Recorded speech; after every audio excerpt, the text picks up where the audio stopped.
Warning, the following video review contains spoilers for Gundam 0083 Stardust Memory.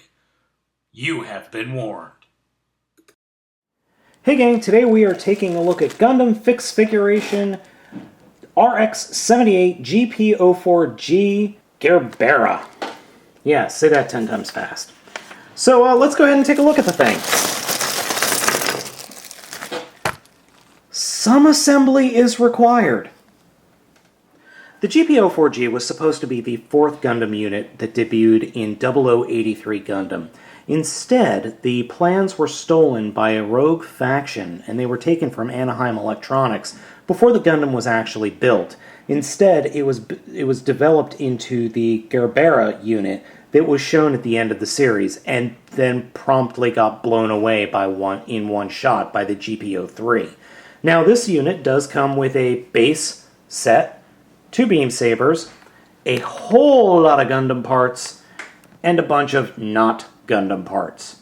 So let's go ahead and take a look at the Gundam first.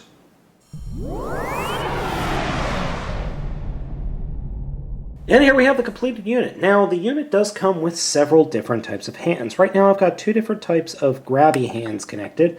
Then we have 2 closed fists and several more grabbing hands. Specifically, hands for grabbing the beam sabers and the gun. Now, the beam sabers, which there are 2 of, are fully deployed and can be held in any position in the hands. Unfortunately, there's no place to store them on the figure itself. The figure, as we were talking about, is quite nice and is highly detailed. The Figuration is well known for having nice, highly detailed figures. As you can see, the figure does come with 3 strum boosters, which act as fuel cells and extra maneuverability in space. And that's what this unit was originally going to be designed for, space combat. It is only equipped, however, with the 2 beam sabers, a shield, and a long-range beam rifle. There are some Vulcan cannons in the shoulders, in the head. But other than that, that's it. Compared to the other Gundams, there's very little here.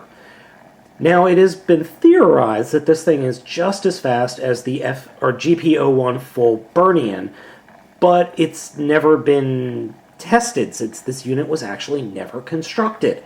The plans were in Anaheim Electronics' hands, and most of the engineers who had the plans were in fact ex-Zeon engineers, so they built Zeon mobile suits. So they decided to take the plans and do something else with it. And then they gave that unit to the Shima fleet. And then she promptly got killed on its first launch. I've gone ahead and removed the the beam rifle, shield, and strum boosters, simply because I wanted to give you guys a look at the figure naked, so to speak.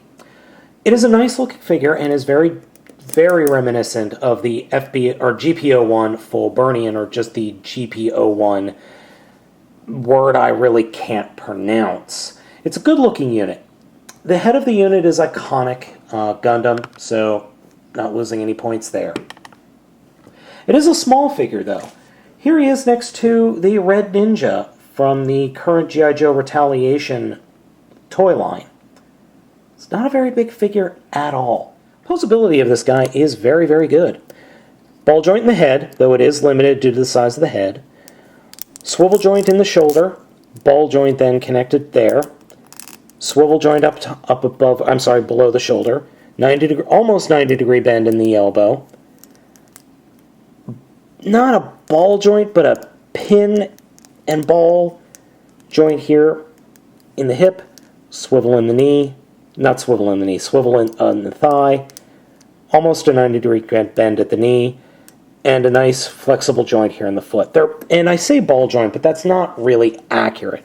These aren't ball joints. They're pins that are connected to secondary joints, very similar to a 1100 or a 1144 Gundam model kit. The figure itself looks good, as I said. I love the detailing and the nice 04 there, and it's a shame we never actually got to see this unit. But what happened was this unit was, as I said, built as something completely different. So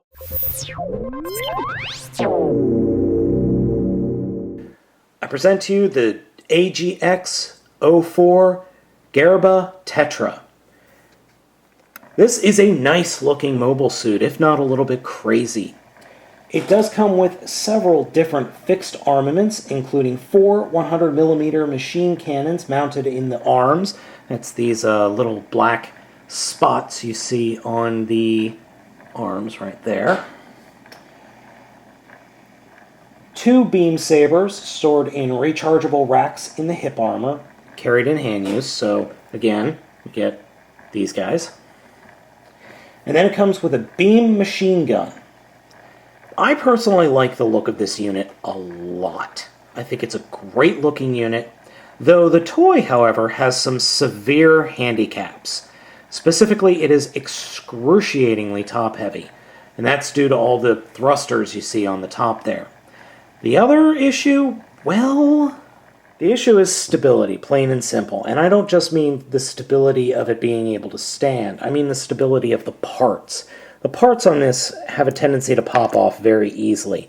Now, the hand that is holding this gun is specific to this gun. That's something I forgot to mention, or I was incorrect in the beginning of the video.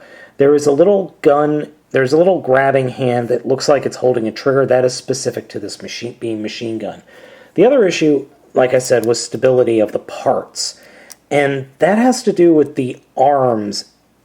Well, let me rephrase that. The arms, as you can see, these parts pop off way too easily.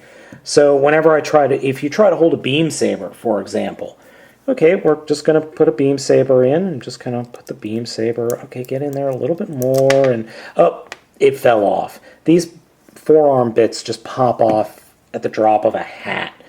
Then there are the back parts here. These parts, even though they feel like they're in there good now, if I start moving it around, these back parts will fall off.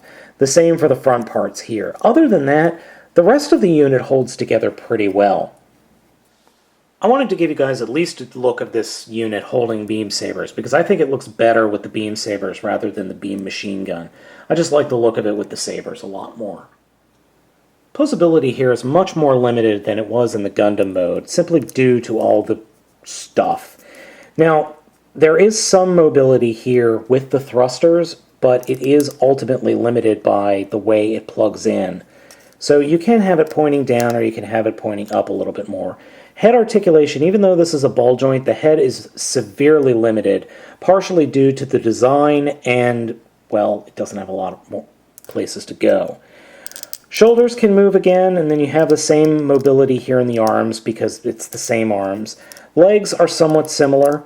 They do have a little bit more range of articulation because there's no skirt in the front blocking the way, but the legs do not bend back as far. The feet are the same.